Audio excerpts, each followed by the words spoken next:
In the high summer of 1941, following a desperate plea for help by Mussolini, the disastrous Italian war effort is rescued as German forces move south, shoring up their fascist ally and securing the southern flank of the Axis.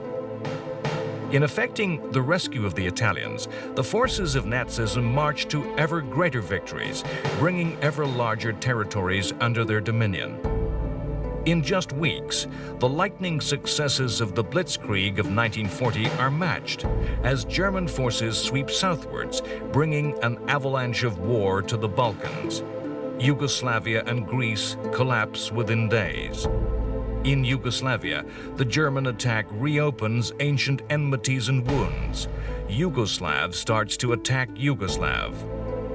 The Greek defense, aided by British troops, is valiant, but nevertheless ends in a Mediterranean Dunkirk as 50,000 troops are evacuated from the Greek mainland.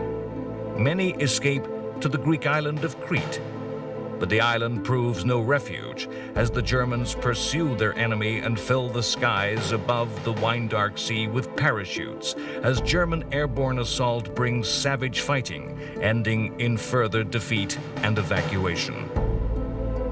America slowly realizes that it cannot stand aloof from a war that is rapidly and clearly becoming not just a war like any other, but a struggle for freedom, for values central to the American way of life.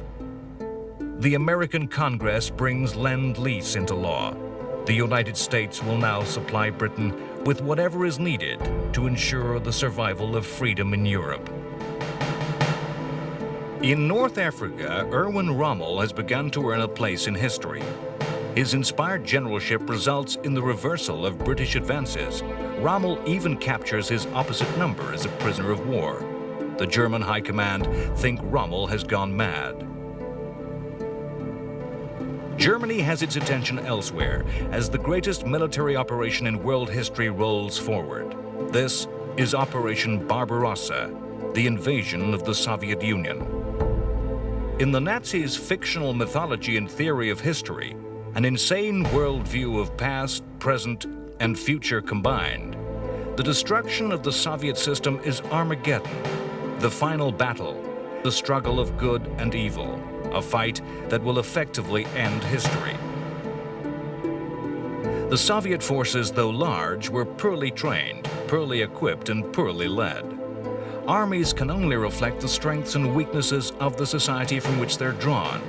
The Soviet command had been savagely targeted by Stalin's purges. A climate of fear pervaded the Russian army, fear to show initiative, fear to show independence of thought. The initial successes of Barbarossa had led Hitler to already plan triumphal victory celebrations, with armies marching through the streets of Moscow in a commemoration of the ultimate victory of Nazism. In that late summer of 1941, the future of world civilization stood poised in the balance. The fighting that was in the coming months to take place in Russia, in the desert and on the oceans, that would take place on as yet unimagined battlefields, would begin the long march to defeat for the forces of darkness.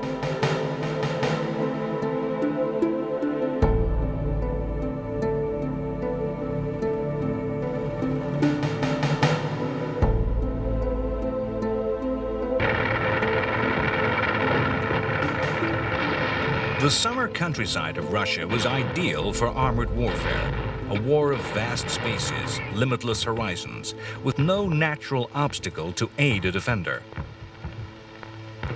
Operation Barbarossa had consisted of three great thrusts, massive armored attacks into the expanse of the Russian heartland.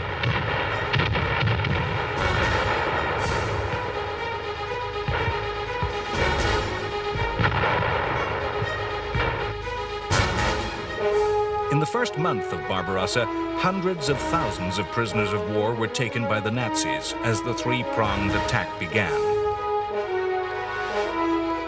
In the north of Russia, the main thrust of advance came around the city of Leningrad, modern-day St. Petersburg. The capital of Tsarist Russia, Leningrad was a city of 2.5 million and was ordered by Stalin to resist to the end, to never surrender. The Germans surrounded Leningrad with a tight, strangling ligature of siege.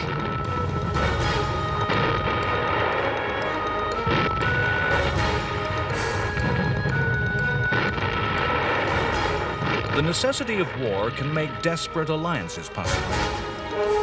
In 1939, the Soviet Union had cynically used its size to bully and invade its neighbor Finland. When Germany had attacked the USSR, the Finns knew that in alliance with Germany lay their only chance to avenge that defeat and regain their lost lands.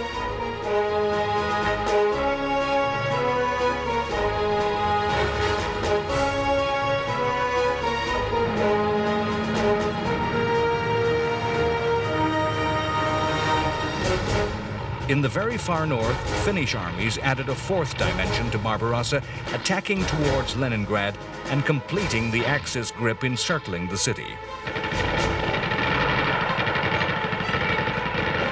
The Soviet Union realized that Barbarossa was not a war that would be resolved with some minor reduction of borders, not a war that could be negotiated or compromised into peace. For both communism and Nazism, Barbarossa was a fight of mutual destruction. In the end, only one system would, or indeed could, remain.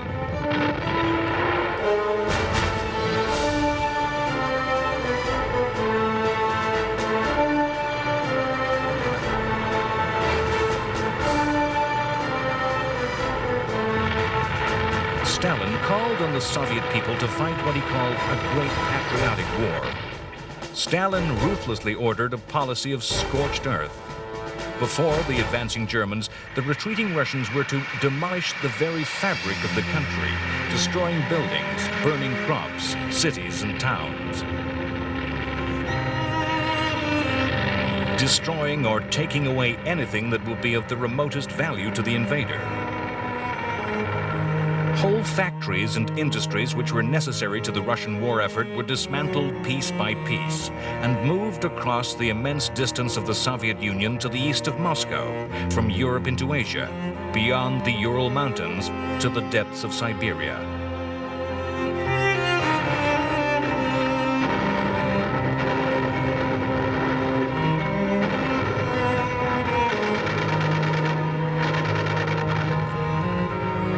In the vast swirling maelstrom that was Barbarossa, where lines of advance vaulted across the maps of generals, where units lay at the end of tenuous and distant lines of supply, there were spaces around and behind the Germans. Into these spaces, the partisan armies of Russia formed. Usually led by fanatical communists, these forces conducted a campaign of sabotage, ambush, and assassination. What later would be called guerrilla war. Stalin was prepared to dismantle the mental landscape of the communist state and the Bolshevik Revolution. The atheism of communism was abandoned, and the church encouraged to present the war as a holy war, a fight for the God of the Russians. Once the damaging influence of communism upon the Soviet war machine was abandoned, old Tsarist military traditions were revived. Traditions that built martial spirit and esprit de corps.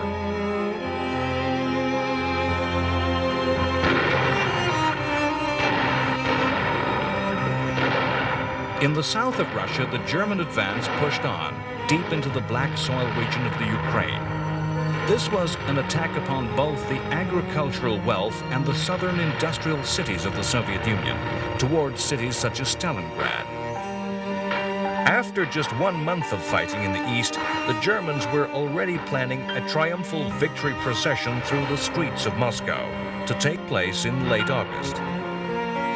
Hitler had stated that Germany's aim in the east should be, firstly, to rule, secondly, to administer, thirdly, to exploit. Hitler believed his enemies beneath contempt as both communists and as Slavic peoples. Hitler abandoned the rules and conventions of war for Barbarossa. The German army was given orders to shoot dead anyone in the east who opposed them. Moscow and Leningrad were to be systematically razed, wiped from the map, the inhabitants annihilated or driven out by starvation. The Germans were to institute a giant program of what would in later years come to be called ethnic cleansing. The Nazi General Plan East envisaged vast movements of population, with German peoples moving into territories freed by the removal of the existing inhabitants. In the wake of the advancing German armies came the first of the Einsatzgruppen, special squads of the SS dedicated to the calculated methodical elimination of Jews.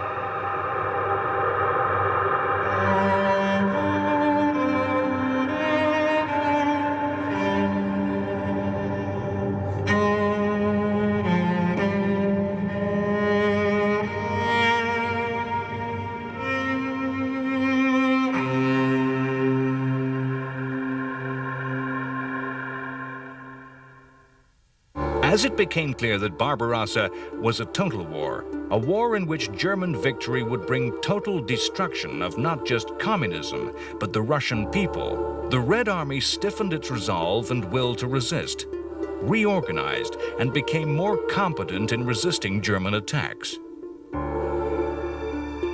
The industrial base that the Soviet Union had managed to move to the east enabled the material losses of the first few months to be replaced.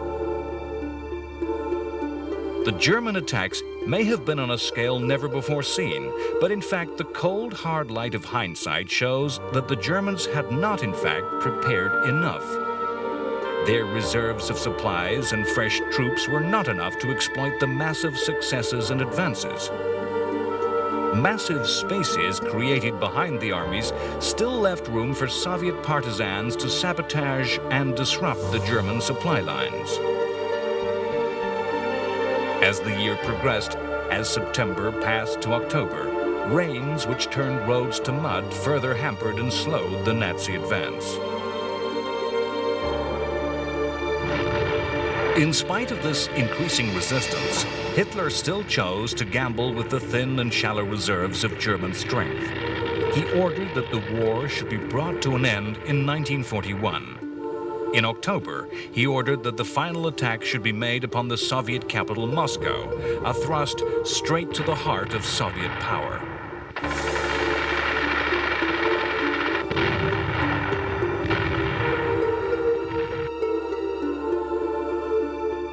In the western desert of North Africa, battles were fought between the Afrika Korps and the British Army. The Germans under Rommel had pushed the British back and laid siege to the port of Tobruk. The battle for Tobruk was an essential one for Rommel to win.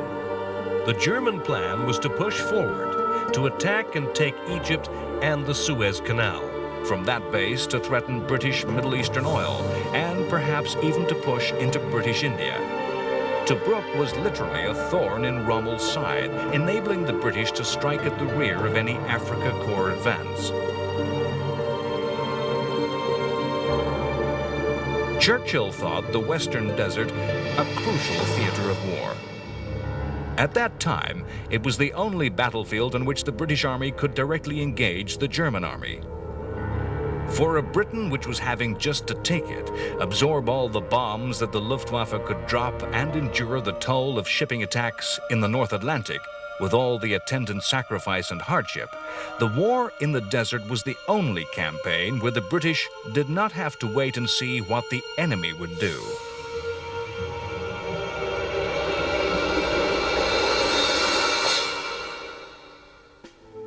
Churchill bombarded the commanders of his force in the Middle East with instructions and suggestions.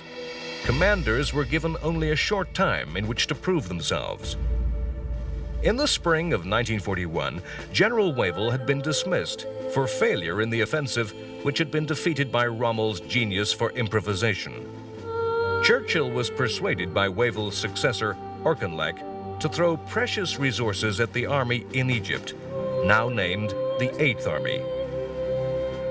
In an offensive codenamed Crusader, the Eighth Army carefully planned an attack on the Germans in November 1941. Rommel anticipated and preempted the move, mounting a renewed assault of his own upon the port of Tobruk.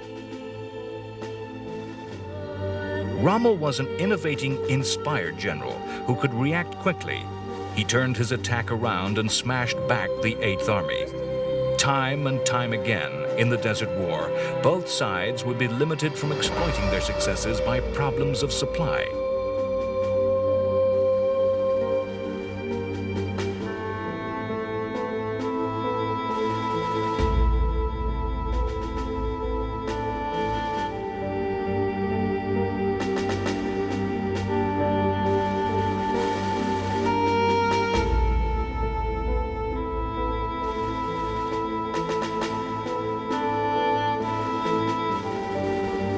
Rommel could not pursue the British, and once more the two armies fell back to regather their strength. The Germans returned to the siege of Tobruk. The British, under yet another new general, considered their plan of action. With German involvement in the Mediterranean, the German supply lines were becoming stronger. Soon, Rommel would be capable of a push that would place Britain's future in the war in jeopardy.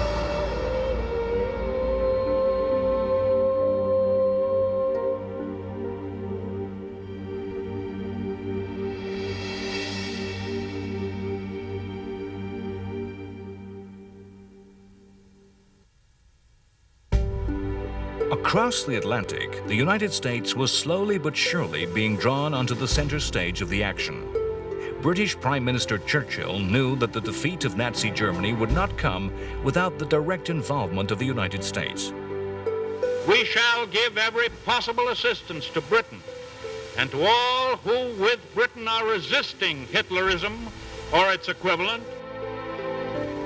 All British diplomacy was directed in a campaign of persuasion and propaganda at the American government and public. Throughout the war, in a series of agreements, America was drawn closer to the war. In August 1941, at the Placentia Bay Conference in Canada, Churchill and Roosevelt agreed and signed what came to be known as the Atlantic Charter. The Charter was an agreement, a statement of shared beliefs that was a list of war aims and a blueprint for the post-war peace. Neither Britain nor America sought conquest of territory. No border was to change, no territory altered without consent of the population. All peoples have the right of self-government restored. After the war, all states would have the right to economic resources for prosperity. All countries were to collaborate for international prosperity. After the destruction of Nazi tyranny would be the establishment of a lasting peace. There was to be freedom of the sea. All nations were to abandon force.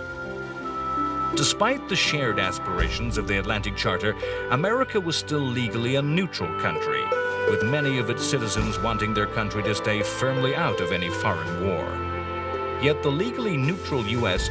was already fighting an unofficial war against the German Navy, the Kriegsmarine, and its force of U-boats in the Atlantic. The Battle of the Atlantic was not a naval battle in the conventional sense, some climactic struggle, an engagement where all forces met together and a war could be won in a day or in an hour. Rather, the Battle of the Atlantic has been famously described as trench warfare at sea, where each side sought to destroy the other, a fight of numbers, a fight only to kill. It was a war that was simple to understand. Sink British ships faster than British shipyards could build replacements. Build replacement U-boats faster than the British Navy could destroy their attackers. The war would be won. A simple economic equation would give a target that would be expressed in mathematics, in numbers and tons of ships that must be sent to the bottom. The autumn of 1941 was called the happy time for the German Navy.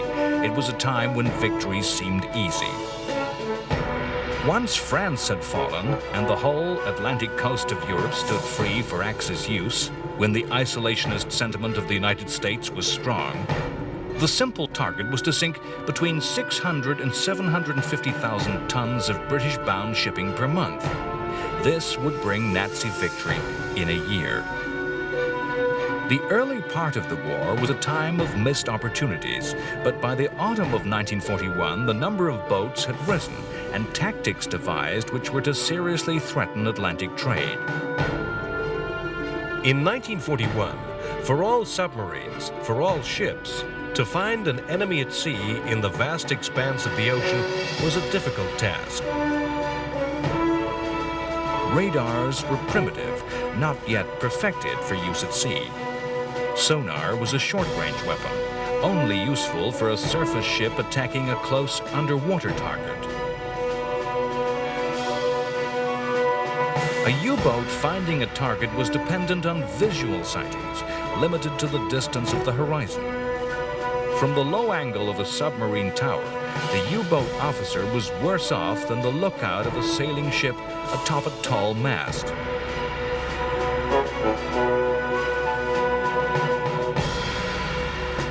The convoy system that grouped merchant vessels together under the protection of warships was an old tactic that dated from the days of sailing navies.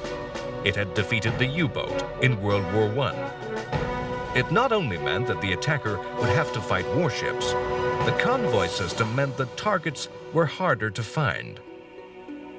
A convoy of 30 ships closely grouped together was harder to find than 30 individual ships strung out across the shipping lanes of the ocean. The United States Navy escorted convoys halfway, effectively doubling the number of ships available to deter the enemy.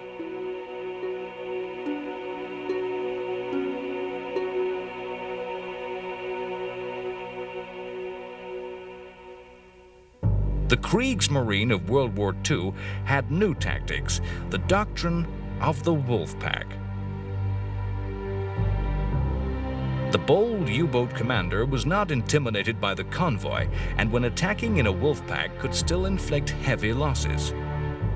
With large numbers of U-boats, the submarines could be spread in a line across the possible course of a convoy of merchantmen. When a sighting was made, high-frequency radio messages would transmit the convoy's position to a shore base. That would in turn broadcast a guidance signal that would lead all submarines to attack the target. It was as if a giant drift net was laid across the ocean.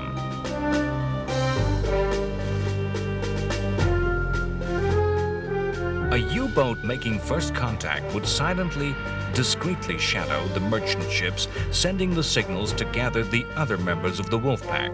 The attack would be made at night. The commanders of U-boats needed courage to stealthily approach the convoy in the darkness, trying to pass through the screen of escorts, closing to perhaps within 600 meters before firing.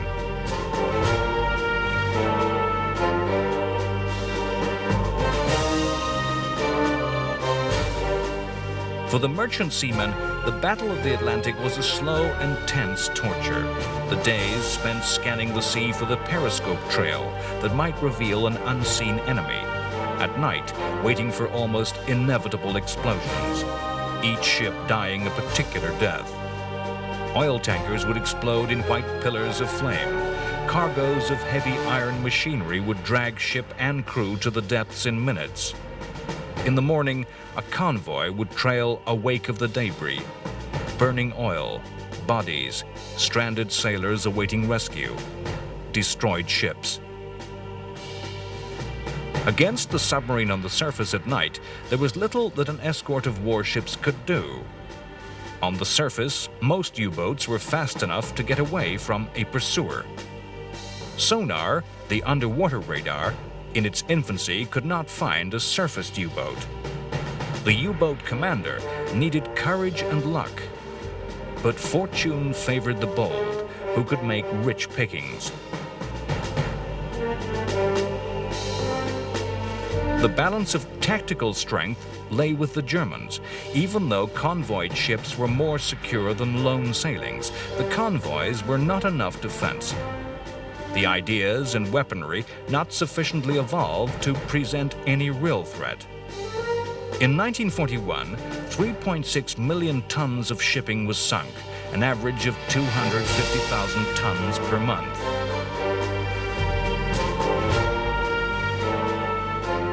The North Atlantic was a hard, unforgiving environment with savage weather and bitter storms, water in which men survived for minutes, tempests which battered and exhausted men on both sides, men in a state of constant alert. The submarine hull, designed for underwater, made a rolling, unstable platform on the surface. U-boat officers did not look out across the sea, rather they looked up from the surface. Long hours were spent drenched by freezing, smashing waves. The danger lay when escorts found a U-boat on the surface or locked on with sonar. In a surface duel of gunfire, the U-boat would lose. If submerged and targeted by sonar, the U-boat crew had to endure the terror of depth charging, when crews would stand in complete silence, listening to the sonar beam pinging their hull, hearing the swish of propellers. The very skin of sailors and the hull of the boat as one, the slightest knock to either causing a paroxysm of fear.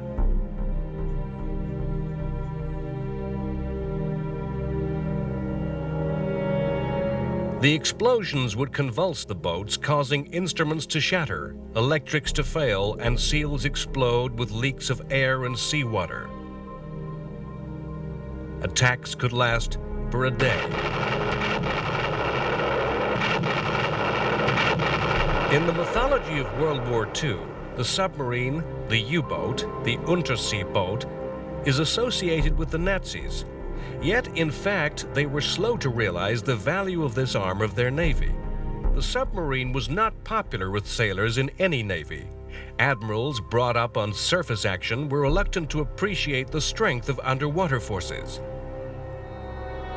Fiction and drama, the mythology of World War II, have given us a false impression, a fabled account of how submarine operations were fought. The submarine of World War II is better described as a torpedo boat with the ability to hide underwater. The submarine, as a capital warship, able to operate independently, submerged for many months, with as high a speed as surface ships, with as high a speed above as below the surface, able to operate at extreme depths, with weapons capable of striking from extreme ranges, was, in 1941, a weapon of the future. Although the U-boats were enjoying successes, they had their great weaknesses, which were to be exploited.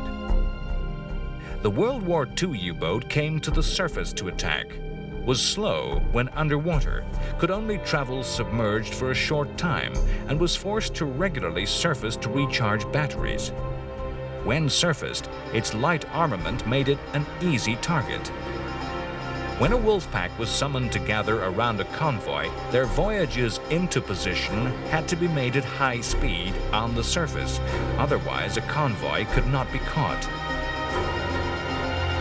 A major weakness of the U-boat, which would be exploited, was its vulnerability to air attack. The British and the Americans realized the value of air protection for convoys. In 1941, the British occupied Iceland to extend the range of air patrols to the mid-Atlantic. Special radars were developed, which could be mounted on aircraft, which, coupled to powerful searchlights, meant that the submarine was not safe on the surface at night. The use of air power made the coordination of wolfpack attacks far more difficult. The U-boat's frequent periods on the surface became a hell of tension, times of constant restless alerts, with sudden attack, panics, and emergency dives.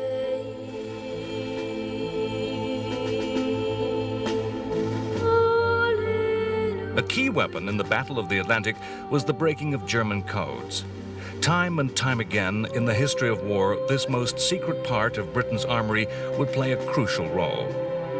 It was in the Battle of the Atlantic that the first breakthrough in the Codebreakers' War was made. British sailors had courageously boarded sinking U-boats, fought with the crews, and captured signals equipment and codebooks, materials that had given the first clues in the secret war. By reading the messages sent to the U-boat packs, convoys could be rerouted and aircraft dispatched to attack. Many brave men were to lose their lives in the Atlantic in 1941. Merchant seamen left adrift as the convoy could not stop to rescue survivors. The crews of U-boats had the highest rate of loss of any serving in the war.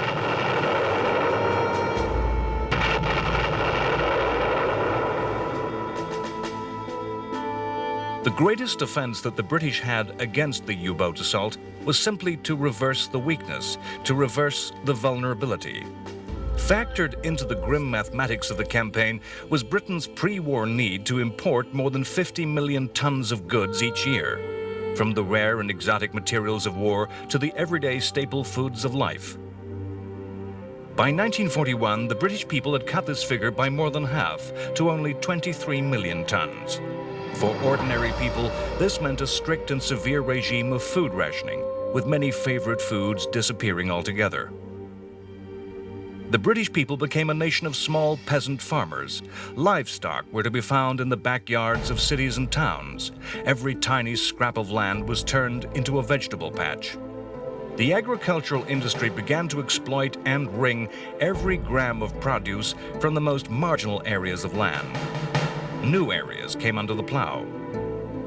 The powers of the state to conscript and direct labor created a land army where workers were directed to work on the farms. The image of grim queues of shortage and the persistent folk memory of the hardships of rationing disguise a historic scientific fact that the population of Britain was, in fact, never so properly fed with the correct dietary balance. The rationing extended to almost every area of life. Private motoring practically disappeared as it became impossible to fuel a car. Some automobiles were converted to gas, with a ballooning comedy gas bag swaying atop the roof. Fashions changed to reflect wartime shortages of fabric. If Britain was turned into a nation of small farmers, it was also turned into a nation of petty criminals. The strictness of state control led inevitably to a black market. When state regulations seemed so absolute and far-reaching, the pressure amongst even the most law-abiding to obtain the smallest luxuries by whatever means possible, with no questions asked, was irresistible. The British people were told time and time again what to do and how to do it, in a barrage of propaganda and public information that permeated every aspect of daily life. In a war for freedom, British subjects became controlled, less free than ever before. Another factor in the algebra of the submarine war was the rate at which ships could replace those sunk.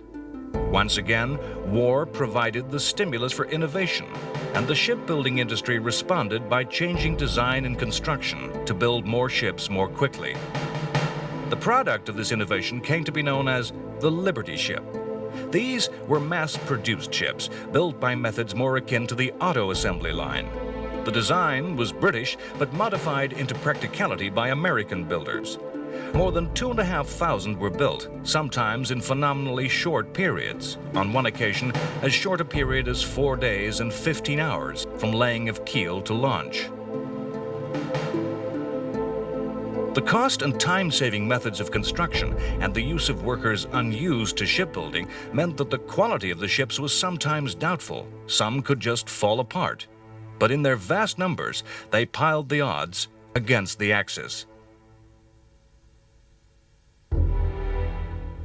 In November 1941, the German army was ordered to win the war, to finish off the Russians by capturing the Russian capital, Moscow. This was a gamble. The original planners of Barbarossa had not expected such success to come so soon. The capture of Moscow needed the last desperate effort by German soldiers who had already expended so much. What Hitler was to call the final effort of willpower was a push by troops at the very end of their energy. By the end of November, amidst the snows and mud of the Russian winter, the German armies were within 30 kilometers of Moscow. The city had been evacuated and the Kremlin prepared for demolition, as a preferred fate for the historical heart of Russia. Early in December, the Germans had to end the attack. Exhausted, they hoped for a pause before renewed fighting in the spring. Instead, on December 5th, the Soviet army launched a ferocious counterattack. The German army, unequipped to fight in winter, suffered terrible losses in the deepest cold. The weakness rather than the strength of a dictatorship was revealed. The weakness of a leadership where war was directed by a single will and a single ego. Hitler refused to give ground, refused to order retreat that could save his forward units from encirclement and defeat. In the end, the Germans suffered heavy casualties and were pushed back 300 kilometers from Moscow. Barbarossa ended in the snow before Moscow. There was still much fighting and dying to be done. But the greatest and most telling death in Barbarossa was the myth of German invincibility. An army used to carrying all before it had been defeated. 980,000 men killed, wounded, or captured. Nearly a third of those who started the invasion had been lost.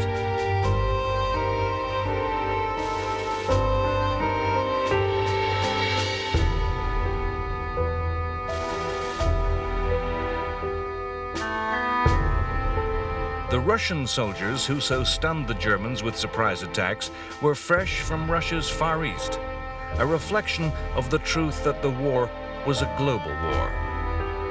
Russia had been able to move these troops across Asia because there was no longer a threat from the Empire of Japan, whose gaze looked another way. It was decisions made on the other side of the globe that enabled the Soviet leadership to deploy the Siberian forces against the Nazi armies. Decisions made in Tokyo, capital of the Empire of Japan.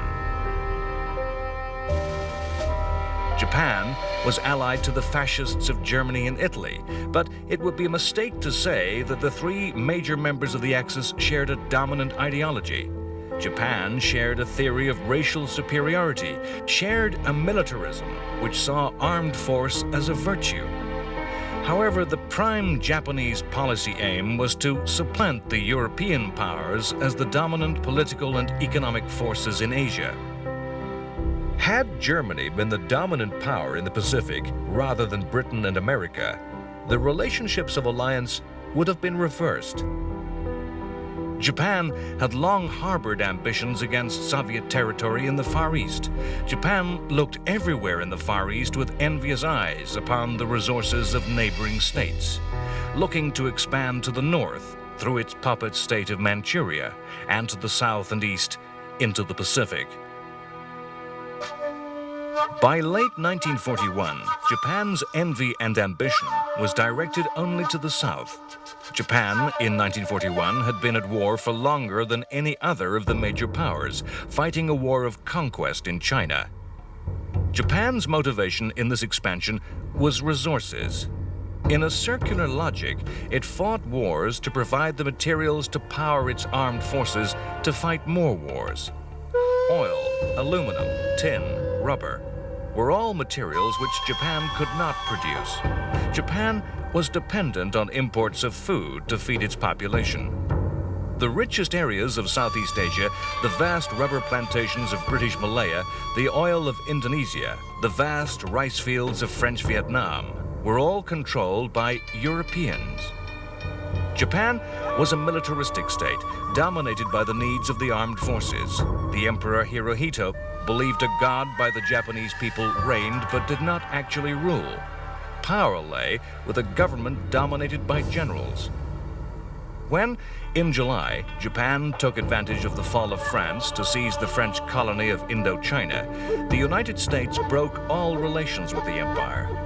Japan invited Indochina to be a member of the Greater Co-Prosperity Sphere, an organization whose words spoke of independence for the indigenous peoples of Asia, but in action was just a mechanism for draining the resources of the member states, redirecting them with ever greater ruthlessness towards Japan. The United States demanded that before trade could be restored, Japan must both withdraw from Indochina and from the long war against China herself. America was preparing for war, recalling early in the year the preeminent soldier Douglas MacArthur to command in the Pacific. Characteristically, MacArthur had taken a positive stance with a plan to defend the Philippines with strong and modern forces. To the Japanese, this American policy only reinforced a paranoid sense of persecution, reinforcing those who argued war was essential. When, in October 1941, Hideki Tojo, an aggressive general, became prime minister, the path for Japan was set to war, and secret preparations were begun. The Japanese knew that to fight a war of expansion in the Pacific, they had to neutralize the American Navy in the Pacific. The American Navy was then the largest in the world. While negotiating peace, the base of Pearl Harbor in Hawaii was targeted for surprise assault. The Japanese fleet approached in complete secrecy, hiding behind a weather front as it crossed the ocean. The fleet of aircraft carriers came by a distant, indirect route, circling far around the north of Hawaii from this least likely direction of attack. On December 11, 1941, at 6 a.m., the Japanese planes appeared in the skies of Hawaii. It was a Sunday morning. Surprise was complete. At Pearl Harbor that day, 70 warships lay at anchor, including 8 battleships. Torpedo and dive bombers attacked the lines of ships and the airfields. Then high-level bombers made further assaults. In an attack that lasted a bare 2 hours, 6 battleships were sunk and 2 damaged. Numerous smaller ships also sunk and damaged. More than 160 aircraft were destroyed. 2,403 servicemen and civilians were killed, and 1,178 wounded. The Japanese losses were a mere 29 aircraft. In a moment of caution, the Japanese, fearing a counterattack, failed to complete the action with a series of attacks upon the harbor's dockyard, the repair and refueling facilities. Mundane, unglamorous targets, which have as great a significance as any capital warship. Significantly, as dramatic as the burning battleships appeared, the battleship was the naval weapon of the past.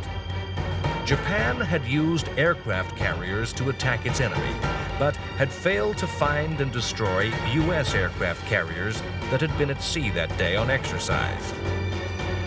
To say that the attack found the Americans completely unprepared and totally and completely ignorant of a Japanese threat is wrong.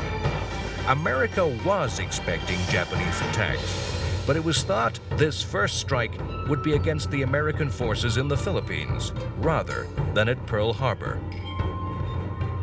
If the attack were made on Hawaii, it would be directed from the nearest Japanese territory to the southwest of the islands. Pearl Harbor was on full alert to protect against sabotage. U.S. planes were grouped together to guard against attack by saboteur, a move which made it easy for Japanese planes to make their attacks. Hawaii was protected by radar. The attacking waves of Japanese aircraft were detected. The surprise lay in that America was not looking for the attack. As tactics, as a demonstration of the use of stealth and concealment using the tools of war, Pearl Harbor is a textbook example of stunning victory. As strategy, though, the Japanese action was a catastrophic move, a move which caused the ruin of every scheme, device, and stratagem of their country.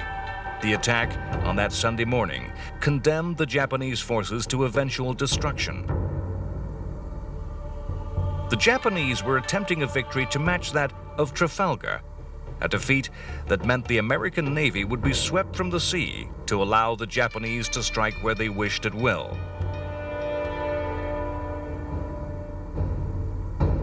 Once stirred, the strengths of America, the ability for organization, for efficiency, the positive optimism and self-belief, the sheer volume of wealth and industry made America a terrible foe. Pearl Harbor was an event that, at a stroke, galvanized the American nation, resolving all difference, quelling all isolationist sentiment. December 7th, 1941, a date which will live in infamy. The United States of America was suddenly and deliberately attacked by naval and air forces of the Empire of Japan. The Japanese planned to take advantage of the defeat by initiating a massive plan of invasion and conquest across Southeast Asia and the Pacific. Their strength would be increased as a result and deter the USA from attacking the empire. The reasoning, the wishful thinking of the Japanese planners, was that the US would accept the new state of affairs, accept Japan as the new dominant power, and compromise a peace. The harder-headed within the Japanese armed forces knew in their hearts and minds that Pearl Harbor was not a war-winning victory, simply a triumph that had bought time in which to gamble, that through a desperate effort, the U.S. could be defeated.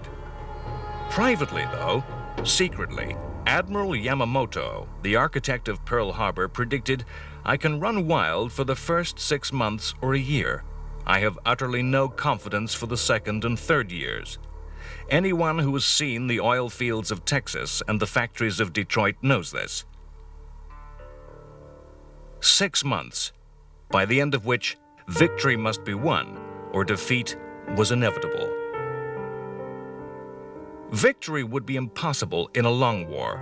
That very lack of the raw materials and industrial strength that motivated their ambitions would be their downfall in a contest with the titanic power of America. On December 7th, Germany and Italy declared war on America. Winston Churchill said he slept easily for the first time in the war. With the attack upon the U.S. fleet, battles encircled the globe. To the people of America, this was the beginning of the war. For the forces of fascism, the beginning of the end.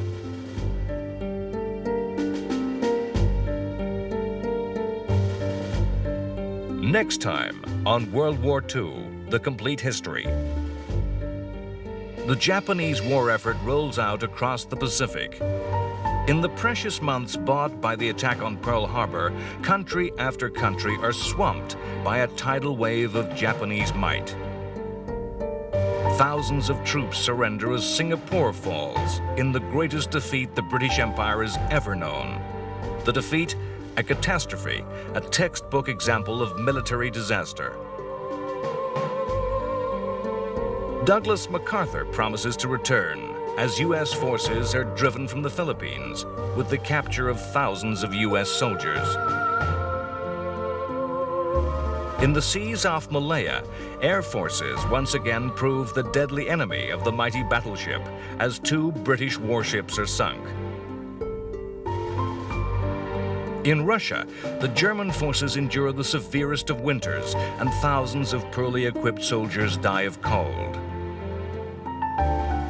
In the spring, the German offensive is renewed with attacks into the south towards the industrial heart of southern Russia towards Stalingrad. In the north, Leningrad endures its siege. Russian strength grows, and convoys of supplies fight their way through Arctic seas, bringing the materials of war from the UK and the USA. In Europe, the fighting in the Mediterranean and North Africa reaches new levels with the intensification of the Siege of Malta and the Africa Corps under Rommel mounting ever more threatening operations in the desert. In the skies of Britain and Germany, the war becomes an open conflict of civilizations as each side targets air raids at centers of culture and history. The enemies of the Axis come together to issue the United Nations Declaration. After a few months of conquest and triumph, the worst predictions of saner Japanese minds begin to come true. American bombers appear in the skies above Tokyo. In two titanic naval battles in the Pacific, the tide begins to turn against Japan. At the Battle of the Coral Sea, a stalemate. At the Battle of Midway, American carrier aircraft tear the heart from the Japanese Imperial Navy. And the long, slow endgame of Japan's defeat is already begun.